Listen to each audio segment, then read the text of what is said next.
এখন কি জামাত ইসলামকে মুসলমান মনে করা যাবে? এখানে জামাত ইসলামকে মুসলমান ভাবলে হবে না। মুসলমান, হিন্দু, বৌদ্ধ, খ্রিস্টান নিয়ে আজ জামাত ইসলাম। হিন্দু, বৌদ্ধ, খ্রিস্টান মিলে ইসলাম হয় কিভাবে? এটা একটা সুন্দর প্রশ্ন, আপনার আসলে খুব টেকনিক্যাল প্রশ্ন। হুজুর, মানুষ কখন বেশি শয়তানি করে?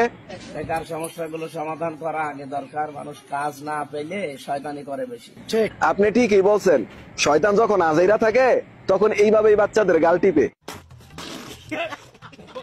আগে কি সুন্দর দিন কাটাইতাম আমরা, আগে কি সুন্দর দিন কাটাইতাম। এখন তোর কি হয়েছে? এখন ভালো দিন কাটাইতে পারছ না?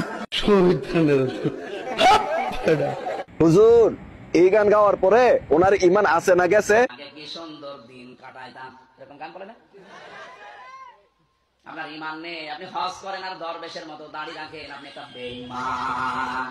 জামাতের এমপি প্রার্থী আমির হামজা হুজুরের ফতোয়া অনুযায়ী সাদিক কায়ুমের ইমান চলে গেছে। খতম, bye bye, tata, good bye, Gaya.